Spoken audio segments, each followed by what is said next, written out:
ہم چائے پینے کے لیے کھوکے پر رک گئے۔ یہ غریبانہ چائے خانہ تھا۔ آپ کو عموماً اس قسم کے چائے خانے سڑکوں کے کنارے، اندرون شہر کی گلیوں، محلوں، چوکوں، بازاروں، منڈیوں اور بسوں اور ٹرکوں کے اڈوں پر ملتے ہیں۔ یہ گندے اور بے ترتیب چائے خانے ہوتے ہیں، لیکن ان کی چائے، ان کی دودھ پتی مثالی ہوتی ہے۔ لوگوں کو ان کی باقاعدہ لت لگ جاتی ہے۔ لوگ سارا دن یہاں گزارتے ہیں۔ یہ نہ آئے تو ان کے آرڈر آتے ہیں اور چائے خانے کا چھوٹا پورا دن انہیں چائے سپلائی کرتا رہتا ہے۔ میں نے جوانی میں ان چائے خانوں کی کامیابی پر خاصی ریسرچ کی تھی۔ مجھے اس کی 4 وجوہات معلوم ہوئی۔ پہلی وجہ ان کی پتیلی ہوتی ہے۔ یہ سارا دن پتیلی دھوتے نہیں ہیں۔ پتیلی میں ایک کے بعد دوسری اور تیسری اور 20ویں چائے بنتی ہے۔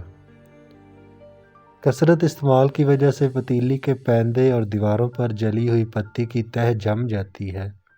یہ جلی ہوئی پتی ان کی چائے میں ایک خاص خوشبو، ایک ذائقہ پیدا کر دیتی ہے۔ لوگ اس ذائقے، اس خوشبو کے عادی ہو جاتے ہیں اور یہ اس خوشبو، اس ذائقے کے تعاقب میں بار بار چائے پیتے رہتے ہیں۔ بنانے والا اگر پتیلی بدل لے یا پتیلی دھو لے تو گاہک فوراً اعتراض کرتے ہیں، چائے بنانے کا مزہ نہیں آیا، آج چائے کس نے بنائی ہے، یہ کیسی پتی ہے۔ یہ لوگ برانڈ چائے کی بجائے کھلی پتی استعمال کرتے ہیں۔ یہ پتی تیز ہوتی ہے، اس میں کیفین کی مقدار بھی زیادہ ہوتی ہے اور اس کا ذائقہ اور خوشبو بھی۔ لوگوں کو یہ خوشبو اور ذائقہ گھر کی پتی اور چائے میں نہیں ملتا، چنانچہ یہ چائے خانوں کی چائے کی لت میں مبتلا ہو جاتے ہیں۔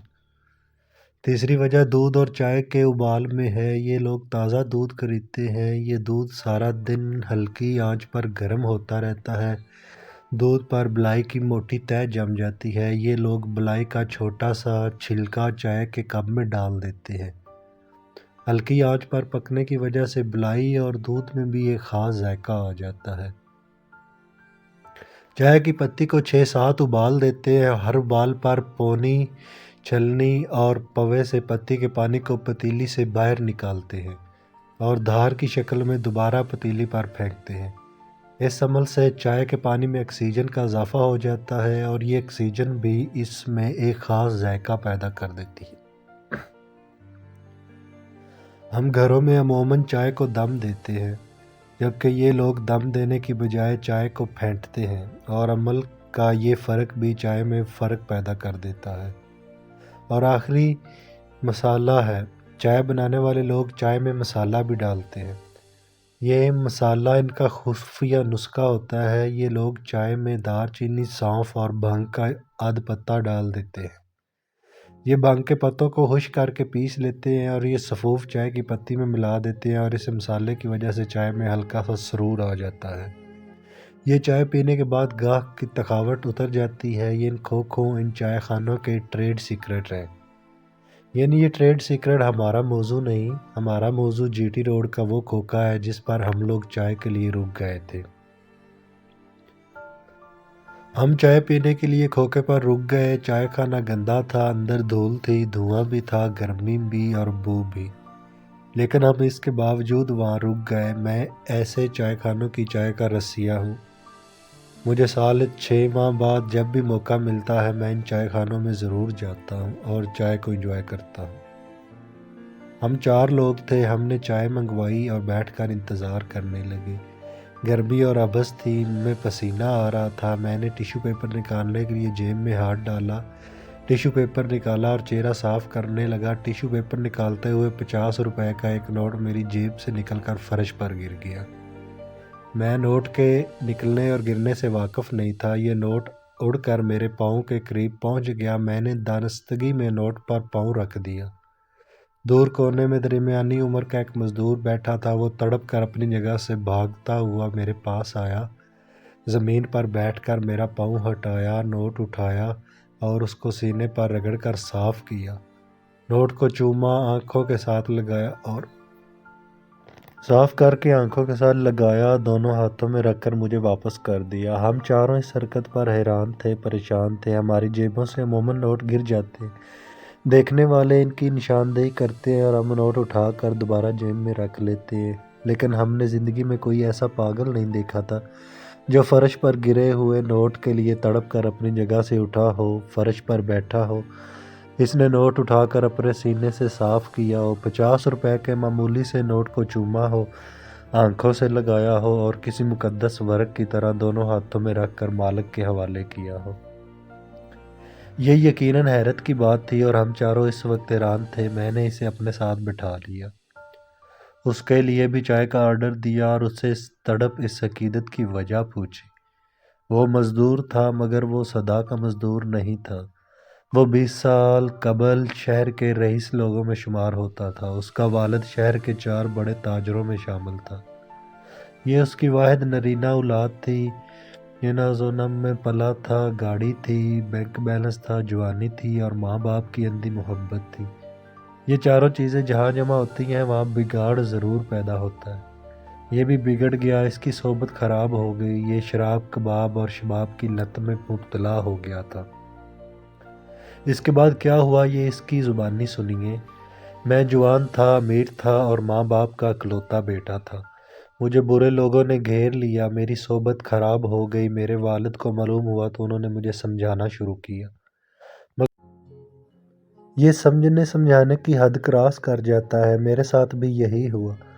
میں نے والد کی بات سننے اور ماننے سے انکار کر دیا۔ میری خرابی نے میرے والد کو روک لگا دیا۔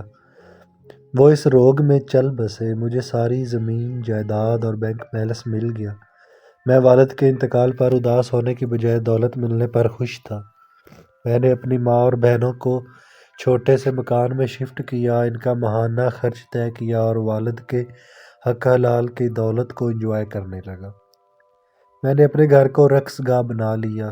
میں دوستوں کے ساتھ روز طویفوں کو گھر لاتا، ساری رات مجرا کرواتے، شراب پیتے اور شراب کے نشے میں طویفوں پر نوٹ نچھاور کرتے۔ ہم طویفوں کو حکم دیتے تھے، ہم ان پر جو نوٹ نچھاور کریں گے وہ یہ نوٹ صبح تک فرش سے نہیں اٹھائیں گی، وہ ان نوٹوں پر ناچتی رہیں گی۔ مجھے دراصل فرش پر نوٹوں کا قلین اور اس قلین پر ناچتے تھرکتے ہوئے گورے گلابی پاؤں اچھے لگتے تھے۔ چنانچہ میری محفل میں ساری رات نوٹ نچھاور ہوتے، طویفیں ان نوٹوں پر ناچتی۔ یہ کام مہینوں جاری رہا۔ میری عادت، میری حالت سے پورا شہر واقف ہو گیا۔ میرے والد کے ایک دوست کو اطلاع ہوئی تو وہ ایک روز میرے پاس آیا اور اس نے میرے سر پر ہاتھ پھیرا اور کہا، بیٹا تمہارے والد لوگوں سے کہا کرتے تھے اللہ تعالیٰ جب کسی سے خوش ہوتا ہے تو یہ اسے دولت سے نوازتا ہے، پھر صحت دیتا ہے، پھر اولاد عنایت کرتا ہے اور آخر میں اچھے دوست دیتا ہے۔ تمہارے والد کہا کرتے تھے دولت ایمان کے بعد اللہ تعالیٰ کی بہت بڑی نعمت ہے۔